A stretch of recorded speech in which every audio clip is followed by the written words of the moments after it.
KGF ತಾಲೂಕಿನ ಮಾಧ್ಯಮದ ಮಿತ್ರರೇ, ಇವತ್ತು ನಾವು ತುರ್ತಾಗಿ ಒಂದು ಮಾಧ್ಯಮ ಗೋಷ್ಠಿಯನ್ನು ಕರಿಬೇಕಾಯಿತು. ನಿಮ್ಮ ಎಲ್ಲರಿಗೂ ಸಂಜೆಯ ಶುಭಾಶಯಗಳನ್ನು ತಿಳಿಸುತ್ತಾ ಈ ಮಾಧ್ಯಮ ಗೋಷ್ಠಿಯನ್ನು ಆರಂಭ ಮಾಡ್ತಾ ಇದ್ದೀರಿ. ಬಹುಶಃ ಕೆಜಿಎಫ್ ತಾಲೂಕಿನಲ್ಲಿ ಈ ಒಂದು ವಾರ 15 ದಿವಸದಿಂದ ನಾವು ನೋಡ್ತಾ ಇದ್ರೆ ಭಾರಿ ಮನ ಕಷ್ಟ ಕೊಡುವಂತ ಒಂದು ಸಂಗತಿಯನ್ನ ನಾವು ನೋಡ್ತಾ ಇದ್ದೀವಿ. ನಾವು ಎಲ್ಲ ಸರಿ ಹೋಗತ್ತೆ, ಯಾವುದೇ ರೀತಿಯಾದಂಥ ಸಮಸ್ಯೆಗಳಿದ್ರೂ ಇಲ್ಲಿರ್ತಕ್ಕಂಥ ಶಾಸಕರು ಸರಿ ಮಾಡ್ತಾರೆ ಅನ್ನೋ ಒಂದು ಭರವಸೆಯಿಂದ ನಾವು ಸಹ ಸುಮ್ಮನಿದ್ರಿ. ಆದರೆ ತೀರಾ ಬರ್ತಾ ಬರ್ತಾ ನೋಡ್ತಾ ಇದ್ರೆ ಈ ಕೆಜಿಎಫ್ ತಾಲೂಕಿನಲ್ಲಿ ಈ ವೃದ್ಧಾಪರು, ವಿಶೇಷ ಚೇತನರು, ಅದಾದ ನಂತರ ವಿಧವಾ ಪಿಂಚಣಿದಾರರು, ಈ ಥರ ಎಲ್ಲ ನೋಡ್ತಾ ಇದ್ರೆ ನಿಮ್ಮ ಗಮನಕ್ಕೆ ಬಂದಂಗೆ ನಿನ್ನೆ ಪತ್ರಿಕೆಯಲ್ಲಿ ಕೂಡ, ಇವತ್ತು ಪತ್ರಿಕೆಯಲ್ಲಿ ಕೂಡ ಬಂದೈತೆ, ಕನಿಷ್ಠ ಪಕ್ಷ 13,500 ಜನರನ್ನ ಈ ಒಂದು ಯೋಜನೆಗಳಿಂದ ಕೈ ಬಿಡಲಾಗೈತೆ ಅಂತ. 13,500 ಜನ ಕೆಜಿಎಫ್ ತಾಲೂಕಿನಲ್ಲಿ ಪಿಂಚಣಿದಾರರನ್ನ ಕೈ ಬಿಟ್ಟಿದ್ದಾರೆ ಅಂತಂದ್ರೆ ಇಲ್ಲಿರ್ತಕ್ಕಂಥ ಶಾಸಕರು, ಜನಪ್ರತಿನಿಧಿಗಳು ಇವರೆಲ್ಲ ಏನು ಮಾಡ್ತಾ ಇದ್ದಾರೆ ಅನ್ನೋ ಒಬ್ಬ ಪ್ರಶ್ನೆನ ಈ ಕೆಜಿಎಫ್ನ ನಾಗರಿಕನಾಗಿ ನಾನು ನಿಮ್ಮ ಮಾಧ್ಯಮದ ಮುಂದೆ ನನ್ನ ನೋವನ್ನ ಹೇಳ್ಕೊಳ್ತಾ ಇದ್ದೀನಿ.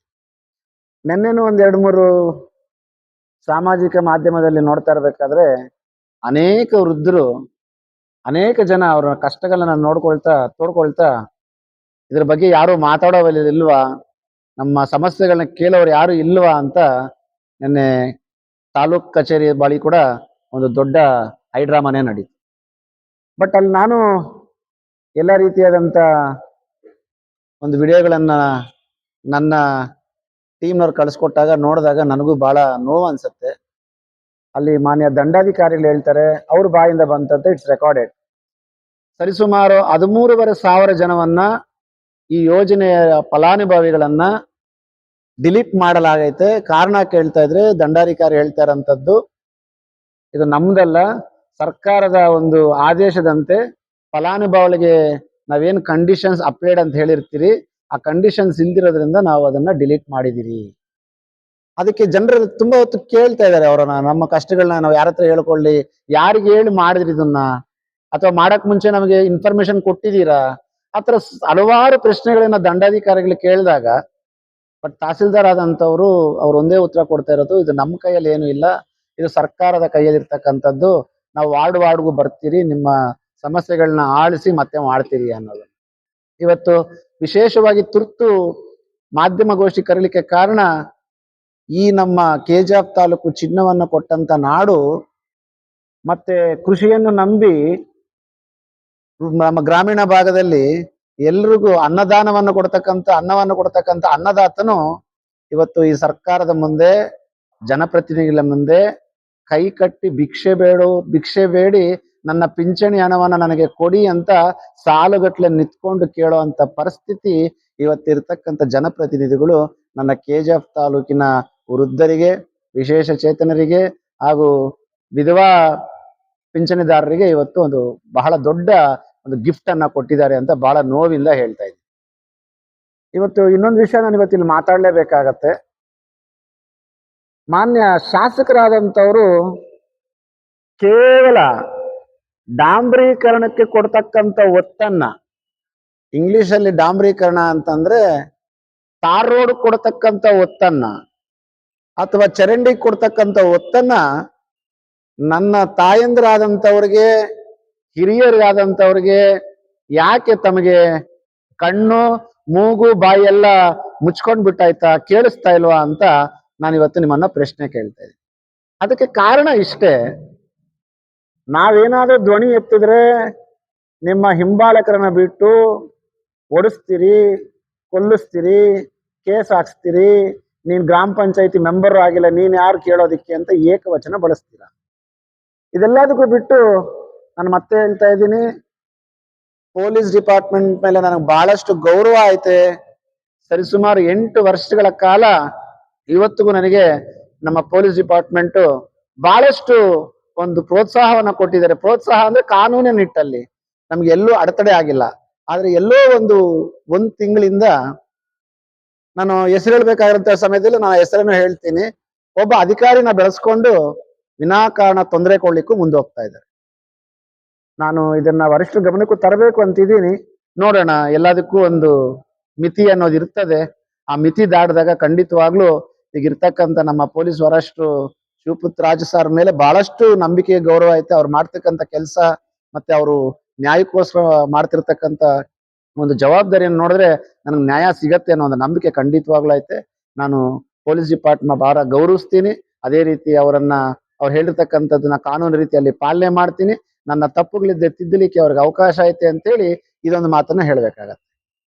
ಇವತ್ತು 13,500 ಜನ ಬೀದಿ ಪಾಲಾಗಿ ಒಬ್ಬ ವೃದ್ಧಿ ಆದಂತವರಿಗೆ ಈ ಪಿಂಚಣಿ ಹಣ ಏನಕ್ಕೆ ಬಳಕೆ ಆಗತ್ತೆ ಅನ್ನೋ ಸಾಮಾನ್ಯ ಅರಿವು ಶಾಸಕರಿಗೆ ಆಯ್ತಾ ಇಲ್ವಾ ಅಂತ ನನ್ಗೆ ಗೊತ್ತಿಲ್ಲ.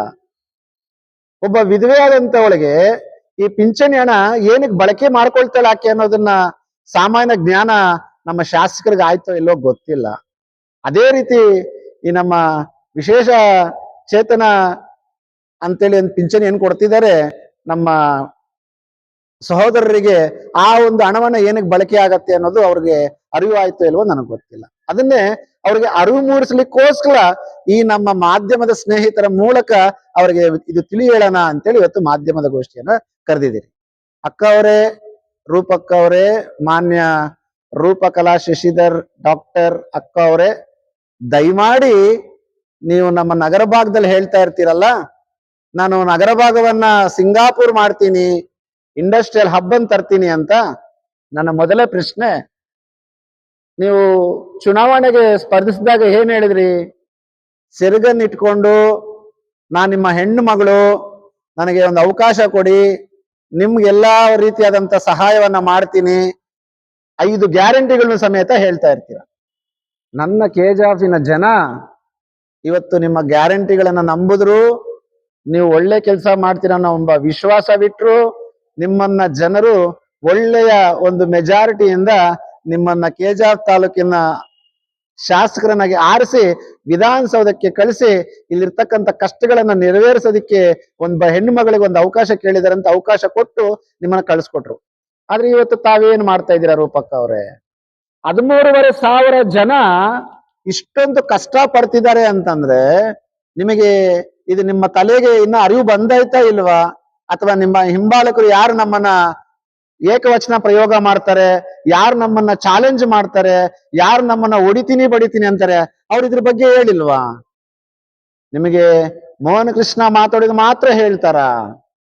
ಆದ್ರಿಂದ ನಾನ್ ನಿಮಗೆ ಹೇಳ್ತಾ ಇದ್ದೀನಿ, ಡಾಕ್ಟರ್ ರೂಪಕಲಾ ಶಶಿಧರೇ, ಮಾನ್ಯ ಶಾಸಕರೇ, ಒಬ್ಬ ವೃದ್ಧಿ ಆದಂತವ್ರು ಪಿಂಚಣಿ ಹಣವನ್ನ ಬಳಸೋದು ತನ್ನ ಮಕ್ಕಳಾದಂತವ್ರು ಅವರು ನೋಡದೇ ಇರೋಂಥ ಸಮಯದಲ್ಲಿ ಅವರಿಗೆ ಕೊನೆಯ ದಿನಗಳಾದಂತ 60 ಮೇಲ್ಪಟ್ಟಂತ ಒಂದು ವಯಸ್ಸಿನಲ್ಲಿ ನೀವು ಕೊಡ್ತಕ್ಕಂಥದ್ದು, ನೀವು ಅಂತಂದ್ರೆ ಸರ್ಕಾರ ಕೊಡ್ತಕ್ಕಂಥದ್ದು ಅವರ ಒಂದು ಔಷಧಿ ಪರ್ಚೇಸ್ ಮಾಡ್ಲಿಕ್ಕೆ ಅಥವಾ ಅವರಿಗೆ ಆರೋಗ್ಯದ ಸುಧಾರಣೆಗೋಸ್ಕರ ಈ ಹಣವನ್ನ ಬಳಸ್ತಾ ಇದ್ದಾರೆ. ನೀವು ಮನಸ್ಸಾಕ್ಷಿ ಇತ್ತು ಅಂತಂದ್ರೆ ನಾನು ಹೇಳ್ತಿರೋದು ಸರಿನಾ ತಪ್ಪಾ ಅಂತಾದ್ರೂ ತಾವೆಲ್ಲ ಅರ್ಥ ಮಾಡ್ಕೊಳ್ಳಿ. ಎರಡನೇದು, ನೀವು ಒಬ್ಬ ಹೆಣ್ಮಗಳಾಗಿದ್ದೀರಾ, ನನಗೂ ಅಕ್ಕ ಇದ್ದಾರೆ, ತಾಯಿ ಇದ್ದಾರೆ, ಸಹೋದರಿಯರು ಇದ್ದಾರೆ. ವೃದ್ಧಾಪ್ಯ ಪೆನ್ಷನ್ ಕೊಡ್ತಕ್ಕಂಥದ್ದು ತನ್ನ ಬೆನ್ನೆಲುಬಾಗಿರ್ತಕ್ಕಂಥ ಒಬ್ಬ ಗಂಡನನ್ನ ಕಳ್ಕೊಂಡಾಗ ಆಕೆಗೆ ಸಹಾಯವಾಗಿ ನಾವು ಯಾರ ಮುಂದೆಯೂ ನಮ್ಮ ಸ್ವಾಭಿಮಾನವನ್ನ ಕಳ್ಕೋಬಾರ್ದು. ಒಬ್ಬ ಹೆಣ್ಣು ಮಗಳು ಯಾವ ರೀತಿ ಒಂದು ಸ್ವಾಭಿಮಾನ ಕಳ್ಕೊಳ್ದಿರ ಎಲ್ಲರ ತರ ಸಹಬಾಳಿಯಾಗಿ ಬಾಳಬೇಕು ಅನ್ನೋದೊಂದು ನಿಟ್ಟಿನಲ್ಲಿ ಸರ್ಕಾರ ಇವತ್ತಿಂದ ಕೊಡ್ತಾ ಇರೋದಲ್ಲ, ಸುಮಾರು ವರ್ಷಾನುಗಟ್ಲೆಯಿಂದ ಬರ್ತಿರ್ತಕ್ಕಂಥ ಈ ಸೌಲಭ್ಯನ ಇವತ್ತು ಆ ವಿಧವಾ ಪಿಂಚಣ ಕೂಡ ಬರ್ತಾ ಇಲ್ಲ ರೂಪಕ್ಕ ಅವರೇ. ಮತ್ತೆ ಇನ್ನೊಂದು ರೀತಿ ಯೋಚನೆ ಮಾಡಕ್ ಹೋದ್ರೆ, ನಾವೆಲ್ಲರೂ ದೇವ್ರು ನಮ್ಗೆ ಕೈ ಕೊಟ್ಟವನೆ, ಕಾಲ್ ಕೊಟ್ಟವನೆ, ಎಲ್ಲಾ ರೀತಿ ಕೊಟ್ಟು ನಾವು ಚೆನ್ನಾಗಿದ್ರು ನೋಡಿ. ಎಕ್ಸಾಂಪಲ್, ನಿಮಗೆ ದೇವ್ರು ಭಗವಂತ ಎಲ್ಲಾ ಕೊಟ್ಟವನೆ, ಜೊತೆಗೆ ನಿಮ್ಗೆ ಡಾಕ್ಟರ್ ಪದವಿ ಕೂಡ ಕೊಟ್ಟವನೆ. ಆದ್ರೂ ಸಹ ಎಲ್ಲೋ ಒಂದ್ ಕಡೆ ನಾವು ಎಡೆದ್ಬಿಟ್ಟು ನೋಡಿ, ಇಂಥ ಒಂದು ದೊಡ್ಡ ಅನಾಹುತ ಕೆಜಿಎಫ್ ನಗರ ಭಾಗದಲ್ಲಿ, ಕೆಜಿಎಫ್ ಗ್ರಾಮೀಣ ಭಾಗದಲ್ಲಿ ಆದ್ರೂ ಸಹ ನಿಮಗೆ ಕಿವಿ ಕೇಳಿಸ್ತಾ ಇತ್ತೋ ಇಲ್ವೋ ಗೊತ್ತಿಲ್ಲ, ಬಾಯಿ ಆಡ್ಲಿಕ್ಕೆ ಮಾತು ಬರುತ್ತೋ ಇಲ್ವೋ ಗೊತ್ತಿಲ್ಲ, ನೋಡ್ಲಿಕ್ಕೆ ಕಣ್ಣು ಕೊಟ್ಟವನ ಇಲ್ವಾ ಭಗವಂತ ಗೊತ್ತಿಲ್ಲ. ನಮ್ಗೆಲ್ಲಾ ಕೊಟ್ಟು ನಾವು ಆ ರೀತಿ ಇರ್ಬೇಕಾದ್ರೆ ವಿಶೇಷ ಚೇತನದ ನನ್ನ ಮಿತ್ರರು ಅವ್ರು ಪಡ್ತಕ್ಕಂಥ ಕಷ್ಟ ಇವತ್ತು ಯಾರಿಗೆ ಹೇಳಬೇಕು? ಅವ್ರಿಗೆ ಬರ್ತಕ್ಕಂಥ ಪಿಂಚಣಿಯನ್ನು ಕೂಡ ನಿಲ್ಸಿದ್ದಾರೆ.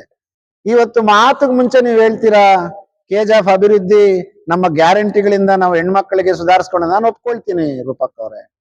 ಒಂದು ಕಡೆ KGF ನ ಗ್ಯಾರಂಟಿಗಳು ಅಂತ ಹೇಳಿ ಈ ಕೈಯಲ್ಲಿ ಕೊಟ್ಟು ಇವತ್ತು ವಯಸ್ಸಾಗಿರ್ತಕ್ಕಂಥವ್ರಿಗೆ, ವಿಧವೆ ಆಗಿರ್ತಕ್ಕಂಥವ್ರಿಗೆ, ನಮ್ಮ ಅಂಗವಿಕಲತೆಯನ್ನು ಹೊಂದಿರತಕ್ಕಂಥವ್ರಿಗೆ ನೀವು ಮೋಸ ಮಾಡ್ತಾ ಇದ್ದೀರಾ ಅಂತ ನೇರವಾಗಿ ನಾನು ಖಂಡಿಸ್ತಾ ಇದ್ದೀನಿ.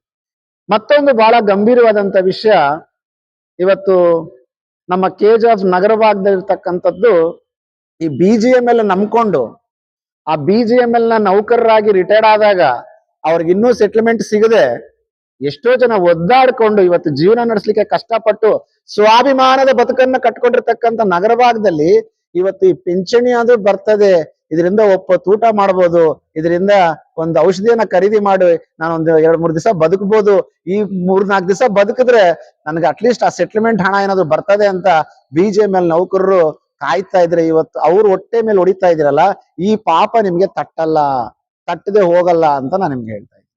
ಇನ್ನೊಂದು ಕಡೆ ಗ್ರಾಮೀಣ ಭಾಗದಲ್ಲಿ ರೈತರಿಗೆ ಒಳ್ಳೆಯ ಬೆಳೆಗಳು ಸಿಗ್ತಾ ಇಲ್ಲ, ರೈತರ ಹೆಸರಲ್ಲಿ ಲೂಟಿ ಮಾಡ್ತಾ ಇದ್ದಾರೆ, APMC ಹೆಸರಂತೇಳಿ ಲೂಟಿ ಆಗ್ತಾ ಐತೆ. ನೀವು APMC ಮಾಡ್ತಿರೋ, ಇನ್ನೊಂದು ಮಾಡ್ತಿರೋ, ಮಾಡ್ತಿರೋ ಗೊತ್ತಿಲ್ಲ. ಮೊದಲು ಸರ್ಕಾರದಿಂದ ಬರಬೇಕಾಗದಂತ ಸವಲತ್ತುಗಳನ್ನ ನೀವು ಒದಗಿಸ್ಬಿಟ್ಟು ಆಮೇಲೆ ಮಾತಾಡಿ ಅಂತೇಳಿ ನಾನು ನಿಮಗೆ ಒಂದು ಮನವಿಯನ್ನ ಮಾಡ್ತಾ ಇದ್ದೀನಿ. ಅದೇ ರೀತಿ ಇವತ್ತು ಒಂದು ಅಫಿಷಿಯಲ್ ಆಗಿ ನಮಗೂ ರೆಕಾರ್ಡ್ ಇರಬೇಕು ಅಂತೇಳಿ ಇವತ್ತು ನಮ್ಮ ಶಾಸಕರಿಗೆ, ಗೌರವಾನ್ವಿತ ಶಾಸಕರಿಗೂ ಒಂದು ಪತ್ರವನ್ನ ಬರೆದಿದ್ದೀನಿ. ಈ ಪತ್ರದ ಉಲ್ಲೇಖ ಇಷ್ಟೇ: KGF ನಗರ ಭಾಗದ ಜನರು ಮತ್ತೆ ಗ್ರಾಮೀಣ ಭಾಗದ ಜನರು ಸರಿಸುಮಾರು ದಂಡಾಧಿಕಾರಿಗಳು ಹೇಳಿರ್ತಕ್ಕಂಥದ್ದೇ ಸರಿಸುಮಾರು 13,500ಕ್ಕಿಂತ ಮೇಲ್ಪಟ್ಟ ಜನರನ್ನ ಈ ಯೋಜನೆ ಅಡಿಯಲ್ಲಿ ಕೈ ಬಿಡಲಾಗೈತೆ ಅಂತೇಳಿ ಅವರೇ ಹೇಳಿದ್ದಾರೆ. ತಾವು ಬೇಕು ಅಂತಂದ್ರೆ ನೀವು ಅದನ್ನ ರೆಕಾರ್ಡ್ಸ್ ತೆಗೆದು ನೋಡ್ಬೋದು. ಆದ್ರಿಂದ ನಾನು ನಿಮಗೆ ಮನವಿಯನ್ನ ಮಾಡ್ತಾ ಇದ್ದೀನಿ, ಮಾನ್ಯ ಡಾಕ್ಟರ್ ರೂಪಕಲಾ ಶಶಿಧರ್ ಅವರೇ, ದಯಮಾಡಿ ಇದ್ರ ಬಗ್ಗೆ ಸ್ವಲ್ಪ ಕಣ್ಣು ಹಾಯಿಸಿ. 13,500 ಜನರು ಅಂತಂದ್ರೆ ಕನಿಷ್ಠ ಪಕ್ಷ 2-3 ಜನ ಇರ್ತಾರೆ ಇದನ್ನ ನಂಬ್ಕೊಂಡು. ಹೆಚ್ಚು ಕಮ್ಮಿ ಅಂದಾಜಾಗಿ ನಾಳಕೋದ್ರೆ ಕನಿಷ್ಠ ಪಕ್ಷ 40,000-45,000 ಒಂದು ಜೀವಗಳಿಗೆ ಇದೊಂದು ಹಾನಿ ಆಗೈತೆ ಅಂತೇಳಿ ನಾನು ಕಂಠಾಘೋಷದಿಂದ ನಿಮಗೆ ಮನವಿಯನ್ನ ಮಾಡ್ತಾ ಇದ್ದೀನಿ. ದಯವಿಟ್ಟು ಇದು ಯಾರೋ ನಿಮ್ಮ ಹಿಂಬಾಲಕರು ಹೇಳ್ತಾ ಇರಲ್ಲ, ನೀನು ಗ್ರಾಮ ಪಂಚಾಯತಿ ಸದಸ್ಯನ ಇನ್ನೊಂದ ಅಂತ. ನಾನು ಗ್ರಾಮ ಪಂಚಾಯತಿ ಸದಸ್ಯನಾಗಿನೂ ಮಾಡ್ತಾ ಇಲ್ಲ, ಅಥವಾ ನಾನು ZPTP ಯನ್ನಾಗೂ ಮಾತಾಡ್ತಾ ಇಲ್ಲ. KGF ಒಬ್ಬ ನಾಗರಿಕನಾಗಿ, ಒಬ್ಬ ಮಾನವ ಕುಲದ ಒಬ್ಬ ಮಾನವನಾಗಿ ಡಾಕ್ಟರ್ ಬಾಬಾ ಸಾಹೇಬ್ ಅಂಬೇಡ್ಕರ್ ಕೊಟ್ಟಿರ್ತಕ್ಕಂಥ ಒಂದು ಸಂವಿಧಾನದಲ್ಲಿ ನಾನು ಈ ಪತ್ರವನ್ನ ಬರಿತಾ ಇದ್ದೀರಿ. ದಯಮಾಡಿ ಈ ಪತ್ರಕ್ಕೆ ಉತ್ತರವನ್ನ ಕೊಡ್ಬೇಕಂತೇಳಿ ನಾನು ನಿಮ್ಮನ್ನ ಕೇಳ್ಕೊಳ್ತಾ ಇದ್ದೀನಿ. ಮತ್ತೊಂದು ವಿಷಯ ಹೇಳಬೇಕು ಅಂತಂದ್ರೆ, ನಮ್ಮ ಈ KGF ನಲ್ಲಿ ಶಾಸಕರು ಮಾಡತಕ್ಕಂಥ ಕೆಲಸ ಎಲ್ಲ ಸರಿ ಇದೆ ಅಂತೇಳಿ ಅವರಷ್ಟಿಗೆ ಅವರೇ ಮಾರ್ಕ್ಸ್ ಕೊಟ್ಕೊಂಡು ಮುಂದೆ ಹೋಗ್ತಾ ಇದ್ದಾರೆ. ನಮ್ಮ ಮೀಡಿಯಾದ ಮಿತ್ರರು ನೋಡ್ಬೋದು ಯಾವ ರೀತಿ ಲ್ಯಾಂಡ್ ಮಾಫಿಯಾ ನಡೀತಾ ಐತೆ ಅನ್ನೋದಕ್ಕೆ. ಇದರ ಬೆನ್ನೆಲುಬು ಯಾರು ಅನ್ನೋದನ್ನು ಸಹ ಇದರಲ್ಲಿ ಮಾಧ್ಯಮದಲ್ಲಿ ಬರೆದಿದ್ದಾರೆ. ಇದು ಕೇವಲ ಒಂದು ಅಂಕಿ ಅಂಶ ಅಲ್ಲ. ಈ ತರ KGF ನಗರ ಭಾಗ ಮತ್ತೆ KGF ಗ್ರಾಮೀಣ ಭಾಗದಲ್ಲಿ ಅನೇಕ ಕಡೆ ಈ ಭೂ ಮಾಫಿಯಾ ಅನ್ನೋದು ನಡೀತಾ ಐತೆ. ಇದಕ್ಕೆ ನೇರ ಒತ್ತನ್ನು ಕೊಡ್ತಾ ಇರ್ತಕ್ಕಂಥದ್ದು ಅಥವಾ ಇದ ನೇರವಾಗಿ ಅವರಿಗೆ ಸಪೋರ್ಟ್ ಅನ್ನು ಮಾಡ್ತಕ್ಕಂಥದ್ದು ಮಾನ್ಯ ಶಾಸಕರಾದಂತ ರೂಪಕಲಾ ಶಶಿಧರ್ ಅನ್ನೋದು ಎಲ್ಲರ ಆರೋಪ ಆಗೈತೆ. ನಾನು ಈ ಆರೋಪವನ್ನ ಮತ್ತೆ ಒತ್ತಾಯ ಮಾಡ್ತಿದ್ದೀನಿ. ಇದಕ್ಕೆ ತಮ್ಮ ಉತ್ತರವನ್ನ ಕೊಡಬೇಕು, ಅಥವಾ ಇವ್ರಿಗೆ ತಕ್ಕ ಶಿಕ್ಷೆನಾಗಬೇಕು. ಸರ್ಕಾರಿ ಜಾಗವನ್ನ ಲೂಟಿ ಮಾಡಿದಂತವ್ರಿಗೆ ತಕ್ಕ ಶಿಕ್ಷೆನಾಗಬೇಕು ಅಂತೇಳಿ ನಾನು ನಿಮ್ಮನ್ನ ಮನವಿ ಮಾಡ್ತಾ ಇದ್ದೀನಿ. ಸರ್ಕಾರ ಜಾಗ ಅಕ್ರಮ ಒತ್ತುವರಿ ಮಾಜಿ ಗ್ರಾಮ ಪಂಚಾಯತ್ ಸದಸ್ಯ ಮಂಜುನಾಥ್ ಅವರ ಆರೋಪ ಅಂತ. ಇದು ನಿಮ್ಗೆ ಕಾಪಿನೂ ಕೊಡ್ತೀನಿ. ಇದಾದ್ಮೇಲೆ ಅಂತಂದ್ರೆ ಅದು KGF ಅಲ್ಲಿ ಅನ್ನೋದಕ್ಕೆ ಒಂದು ನಿದರ್ಶನ. ಹಿಟ್ಲರ್ ಯುಗ ಅಂದ್ರೆ ಬಹುಶಃ ಎಲ್ಲರಿಗೂ ಗೊತ್ತಾಗಿರ್ತದೆ. ಆತ ಮಾಡೋದನ್ನ ಯಾರು ಪ್ರಶ್ನೆ ಮಾಡಂಗಿಲ್ಲ. ಆತ ಮಾಡೋದನ್ನ, ಹಿಟ್ಲರ್ ಮಾಡೋದನ್ನ ಸರಿ ಅನ್ಬೇಕು, ತಪ್ಪಿದ್ರು ಸರಿ ಅನ್ಬೇಕು, ಜೈ ಅನ್ಬೇಕು. ಇನ್ ಕೇಸ್ ಅದೇನಾದ್ರೂ ಸರಿ ಇಲ್ಲ ಅಂತ ಹೇಳಿದ್ರೆ ಅವ್ರಿಗೆ ಮಾನದಂಡ ಹಾಕುವಂಥದ್ದು, ಮತ್ತೊಂದು ಮಾಡೋವಂಥದ್ದು.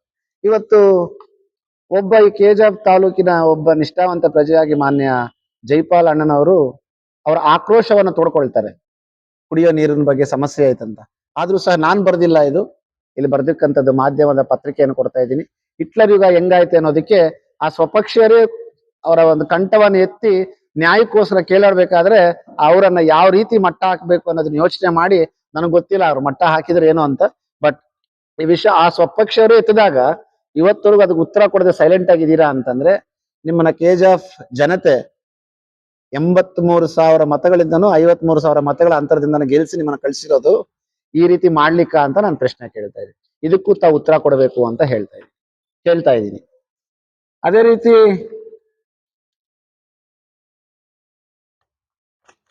ಇಲ್ಲಿರ್ತಕ್ಕಂಥ ಮಣ್ಣಿನ ಮಗ ಮಾಜಿ ಶಾಸಕರಾದಂತ ಡಾಕ್ಟರ್ ರಾಜೇಂದ್ರನ್ ಸರ್ ಕೂಡ ಅವರು ಒಂದು ನಗರಸಭೆಯ ಒಂದು ಮೀಟಿಂಗ್ ಅಲ್ಲಿ ಅವರು ಕೂಡ ಒಂದು ಪ್ರಶ್ನೆಯನ್ನು ಕೇಳಿರ್ತಾರೆ, ಅದಕ್ಕೂ ಉತ್ತರ ಬರಲ್ಲ. ಇದನ್ನು ಕೊಡ್ತೀನಿ ನಿಮ್ಗೆ.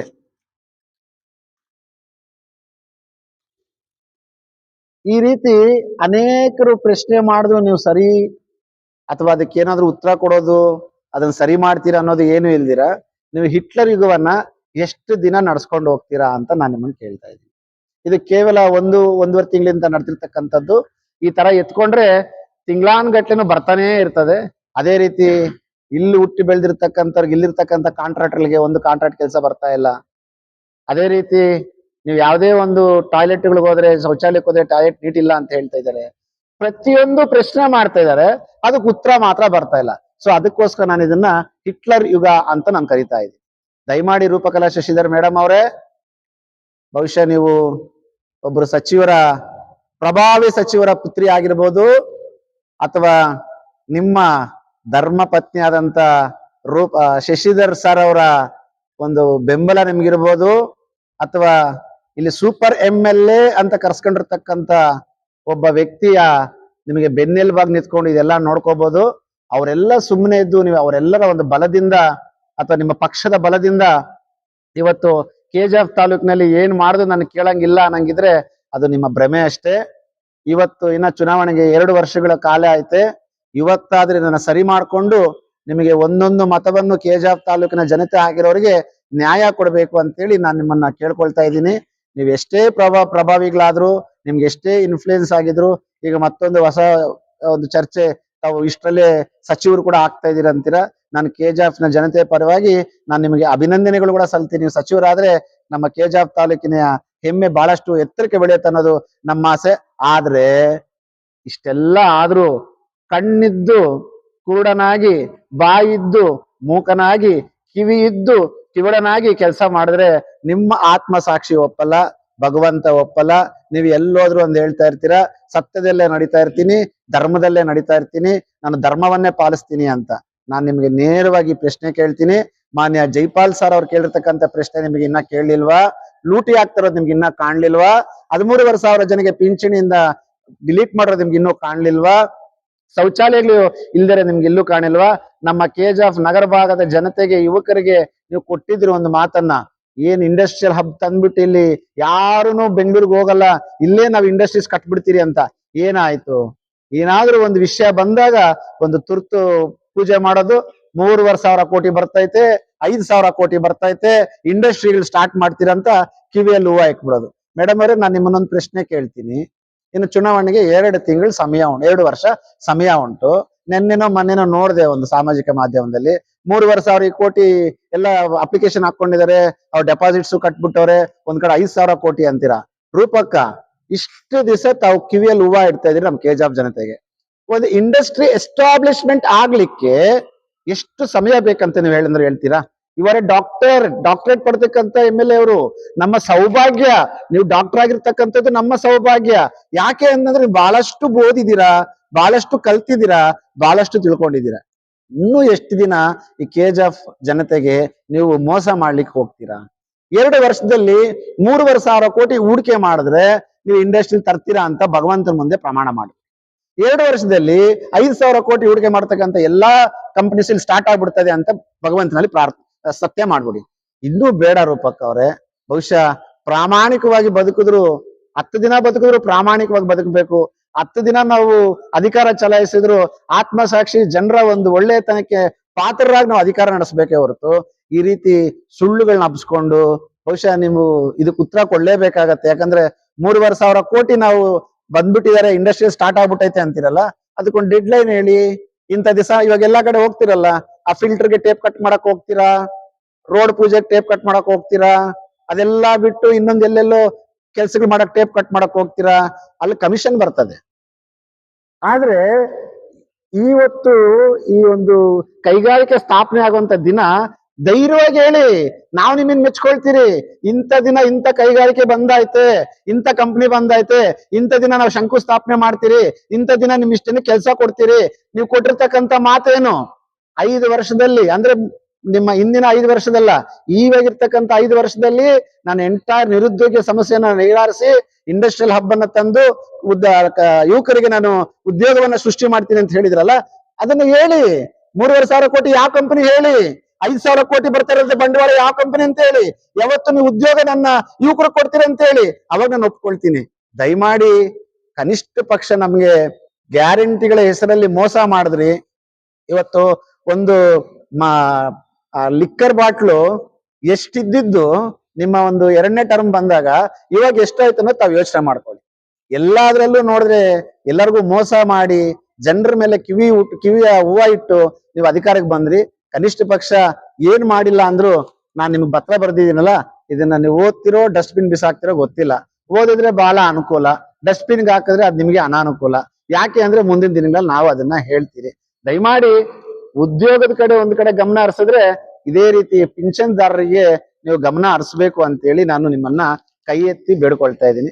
ಮತ್ತೊಂದು ಬಹಳ ಇಂಪಾರ್ಟೆಂಟ್ ಆದಂತ ವಿಷಯ, ಮೊನ್ನೆ ಅವರೇ ಮುಖಂಡರಾದಂಥವರು ಶ್ರೀಶಕ್ತಿ ಸಂಘದ ಬಗ್ಗೆ ಮಾತಾಡಿ, ಮೋಹನ್ ಕೃಷ್ಣ, ನಮ್ಮ ಹೆಣ್ಮಕ್ಳು ಕಟ್ಟಬೇಕಾಗಿರೋ ದುಡ್ಡು ನೀನೇ ಕಟ್ಬಿಡ್ತೀಯ, ನಿನಗೆ ತಾಕತ್ ಆಯ್ತಾ, ನಿನ್ ಕೆಪಾಸಿಟಿ ಆಯ್ತಾ ಅಂತೇಳಿ ಯಾರೋ ಒಬ್ರು ಮಾತಾಡ್ತಾರೆ. ಅವ್ರು ಬಹಳ ದೊಡ್ಡವರು, ನಾನು ಅವ್ರ ಬಗ್ಗೆ ಗೌರವದಿಂದನೇ ಮಾತಾಡ್ಬೇಕಾಗತ್ತೆ. ನಮ್ಮ ರೂಪಕ್ಕೆ ಏನ್ ಹೇಳ್ಕೊಡ್ತಾರೋ ಅವ್ರು ಅದನ್ನೇ ಮಾತಾಡ್ತಾರೆ, ಅದ್ರಲ್ಲೇನು ಎರಡನೇ ಮಾತಿಲ್ಲ. ನಾನು ಹೇಳೋದಿಷ್ಟೇ, ಖಂಡಿತವಾಗ್ಲೂ ಮೋಹನ್ ಕೃಷ್ಣ ಕಟ್ಟೇ ಕಟ್ತಾನೆ ಹಣನ. ಹೆಣ್ಣು ಮಕ್ಳ ಹತ್ರ ತಿಂದಿರೋ ಹಣನ ಮೋಹನ್ ಕೃಷ್ಣ ಕಟ್ಟೇ ಕಟ್ತಾನೆ. ಇದನ್ನ ದಯವಿಟ್ಟು ನಮ್ಮ ಮಾಧ್ಯಮದವರು ಬರೀರಿ, ನಿಮ್ಗೆ ಒಳ್ಳೇದು ಅನ್ಸಿದ್ರೆ. ಆದ್ರೆ ಮೋಹನ್ ಕೃಷ್ಣ ಕೈಯಿಂದ ಕಟ್ಟಲ್ಲ.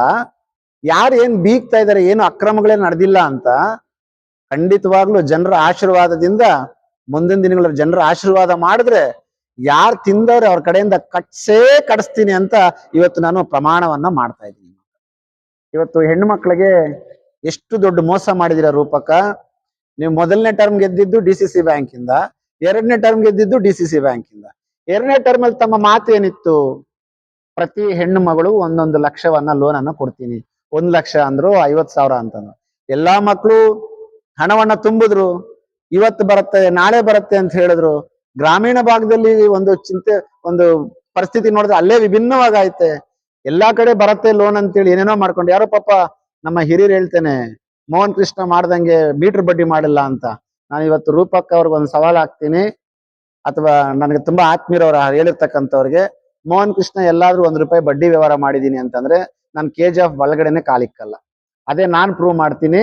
ನೀವು ಶ್ರೀಶಕ್ತಿ ಸಂಘದಲ್ಲಿ ಅಕ್ರಮಗಳಾಗೈತೆ ಅಂತ ನಾನ್ ಪ್ರೂವ್ ಮಾಡ್ತೀನಿ. ನಿಮಗೇನಾದ್ರೂ ಸ್ವಾಭಿಮಾನ ಅನ್ನೋದಿತ್ತು ಅಂತಂದ್ರೆ ನೀವು ಈ ಚಾಲೆಂಜ್ ಒಪ್ಕೊಳ್ಳಿ. ನಾನು ಬರಲ್ಲ, ಅಥವಾ ನಿಮ್ಮನ್ನು ಪ್ರೂವ್ ಮಾಡಿದ್ರೆ ನೀವೆಲ್ಲೂ ಹೋರಾಡಲ್ವಾ ಅಂತ ಕೇಳಿ.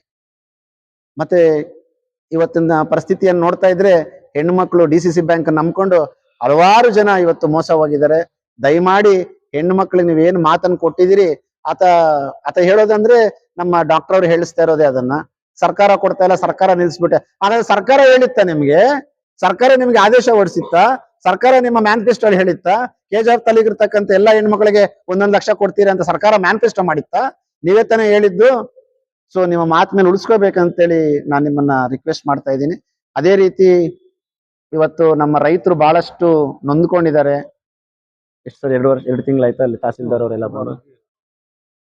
ಸುಮಾರು 1-2 ತಿಂಗಳ ಹಿಂದೆ ಮಳೆ ಆಳಿಕಲ್ಲು ಬಂದು ಮಾವಿ ತೋಟ ಬಹಳಷ್ಟು ನಾಶ ಆಗಿತ್ತು, ಬಹಳಷ್ಟು ಲಾಸ್ ಆಗಿತ್ತು.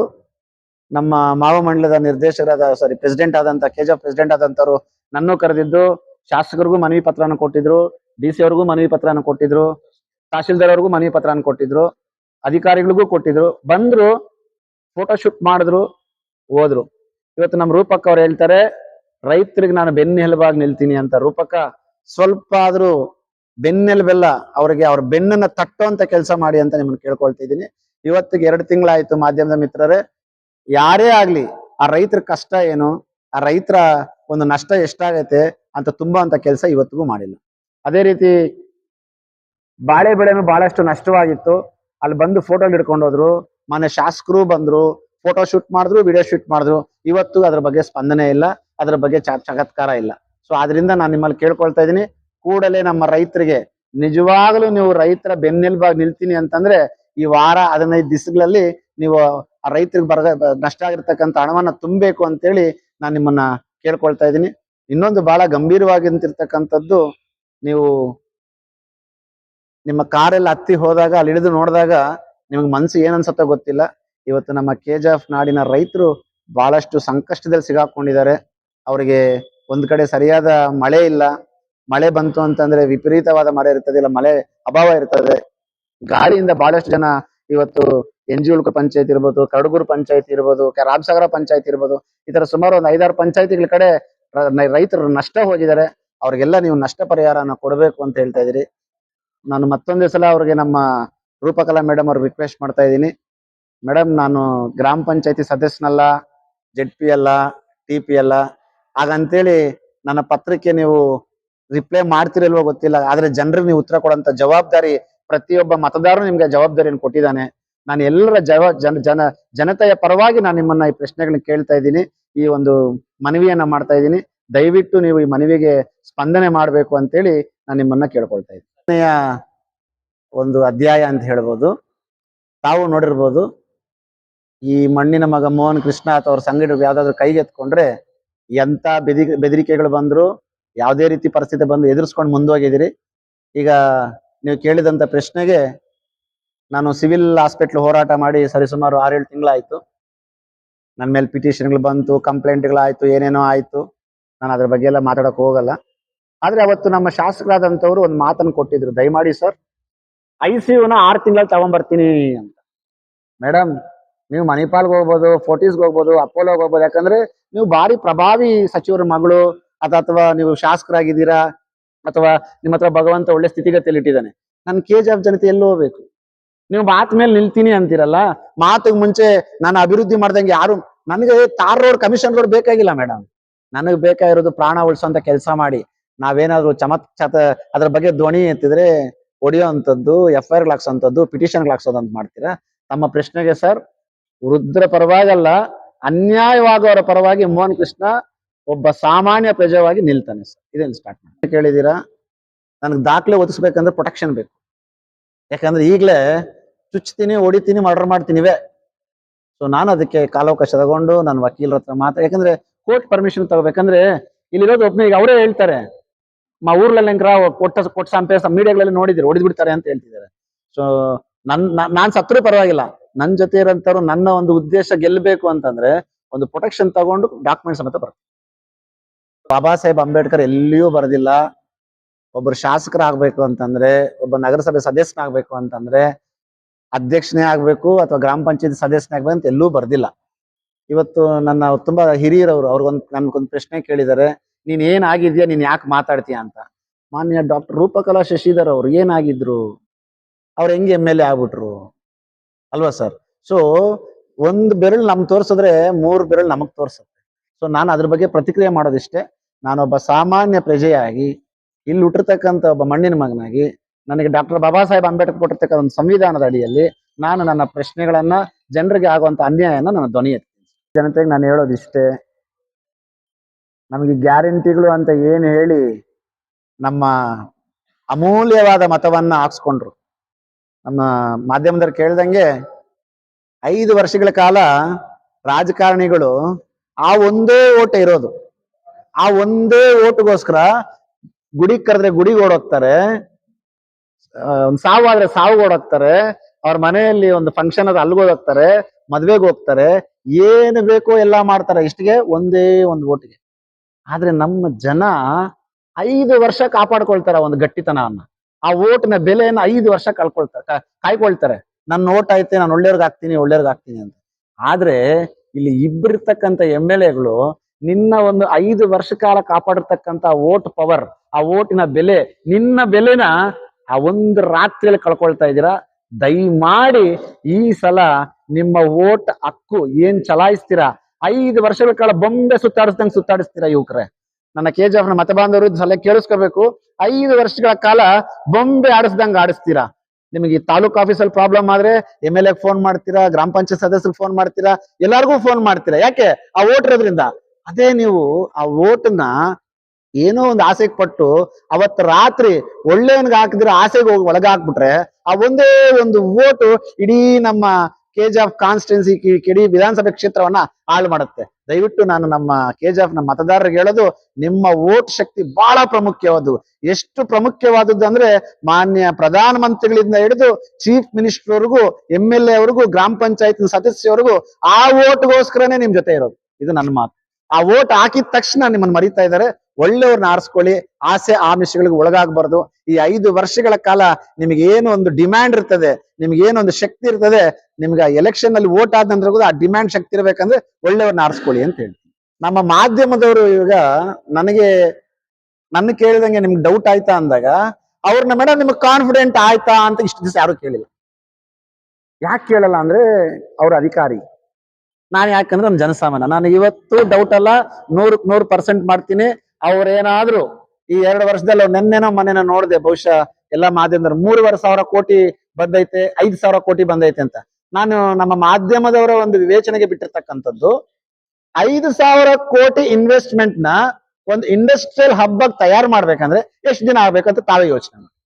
ಇದು ಜನರನ್ನ ದಿಕ್ ತಪ್ಪಿಸ್ತಾ ಇರ್ತಕ್ಕಂಥದ್ದ, ಯುವಕರನ್ನ ದಾರಿ ತಪ್ಪಿಸ್ತಾ ಇರ್ತಕ್ಕಂಥದ್ದ, ಅವ್ರ ಮೈಲೇಜ್ ಬೆಳೆಸ್ತಕ್ಕಂಥದ್ದು ನಿಮ್ಗೆ ಬಿಟ್ಟಿರ್ತಕ್ಕಂಥ. ನೀವು ಕೇಳಿದಂತ ಪ್ರಶ್ನೆಗೆ 100ಕ್ಕೆ 100% ಹೇಳ್ತಾ ಇದ್ದೀನಿ. ನಮ್ಮ KGF ತಾಲೂಕಿಗೆ ಇಂಡಸ್ಟ್ರೀಸ್ ಬಂತು, ಕೈಗಾರಿಕೆಗಳು ಬಂತಂದ್ರೆ ಖುಷಿ ಪಡೋಂಥದ್ದು ನಾನೇ. ನಾನು ಅವತ್ತು ಅವ್ರನ್ನ ಶ್ಲಾಘನೆನೂ ಮಾಡ್ತೀನಿ, ಯಾಕಂದ್ರೆ ಇಷ್ಟು ವರ್ಷ ಮಾಡ್ತಕ್ಕಂಥದ್ದು ಇವ್ರು ಮಾಡ್ತಾರೆ ಅಂತ. ಆದ್ರೆ ಇದ್ರ ಜೊತೆ ಒಂದು ಪಾಪದ ಕೊಡ ಕೂಡ ಅವ್ರಿಗೆ ಅಂಟ್ಕೊಂಡೈತೆ. ಇವತ್ತು BGML ಗಣಿಗಾರಿಕೆಯನ್ನು ಮುಚ್ಚಿರ್ತಕ್ಕಂಥದ್ದು ಯಾರು? ಎಲ್ಲಾರ್ಗೂ ಗೊತ್ತು. ಯಾರ ಪೀರಿಯಡ್ ಮುಚ್ಚಿದ್ದು? ಎಲ್ಲಾರ್ಗೂ ಗೊತ್ತಿರ್ತಕ್ಕಂಥದ್ದೇ. ಸೊ ನನ್ಗೆ ಹೇಳೋದಿಷ್ಟೇ, ನೀವು ಪಾಪ ತೊಳ್ಕೋಬೇಕಂದ್ರೆ ಕೈಗಾರಿಕೆಗಳು ತನ್ನಿ. ಆದ್ರೆ ಉಡಾಪಿಯ ಆನ್ಸರ್ಗಳನ್ನ ಕೊಟ್ಕೊಂಡು ಬಂದ್ಬಿಡ್ತು 3,500 ಕೋಟಿ, 5,000 ಕೋಟಿ. ಈ 5,000 ಕೋಟಿ ಇನ್ವೆಸ್ಟ್ ಮಾಡಿ ನಾವು ಹಬ್ಬ ಕಟ್ಬೇಕಂದ್ರೆ ಮಿನಿಮಮ್ 3-4 ವರ್ಷ ಬೇಕು. ಸೊ ನನ್ಗೆ ಯಾಕೋ ಡೌಟ್ ಅನಿಸ್ತೈತೆ ಸರ್. ಬಂದ್ರೆ ನಾನು ಅವ್ರನ್ನ ಶ್ಲಾಘನೆ ಮಾಡ್ತೀನಿ. ನನ್ನ ಆತ್ಮೀಯ ಮಾಧ್ಯಮದವರಿಗೆ ಇಷ್ಟು ದೂರ ಬಂದು ಏನು ಇಲ್ದಿರ್ತಕ್ಕಂಥವನು, ಅಧಿಕಾರದಲ್ಲಿ ಇಲ್ದಂತಕ್ಕವನು, ಜನರ ಒಂದು ಸೇವೆ ಮಾಡ್ಬೇಕಂತ ಇರತಕ್ಕಂಥ ಮೋಹನ್ ಕೃಷ್ಣನ ಮಾತಿಗೆ ಬೆಲೆ ಕೊಟ್ಟು ಇಷ್ಟು ದೂರ ಬಂದು ಈ ನನ್ನ KGF ತಾಲೂಕಿನ ತಾಯಂದಿರು, ಅಕ್ಕಂದಿರು, ಅಣ್ಣಂದಿರು, ಯುವಕರು ಎಲ್ಲರ ಒಂದು ಕಷ್ಟಕ್ಕೆ ತಾವು ಬಂದು ಸ್ಪಂದನೆ ಮಾಡೋದಕ್ಕೆ ನಮ್ಮ KGF ಮಾಧ್ಯಮದ ಮಿತ್ರರೆಲ್ಲರಿಗೂ ನನ್ನ ಧನ್ಯವಾದಗಳು.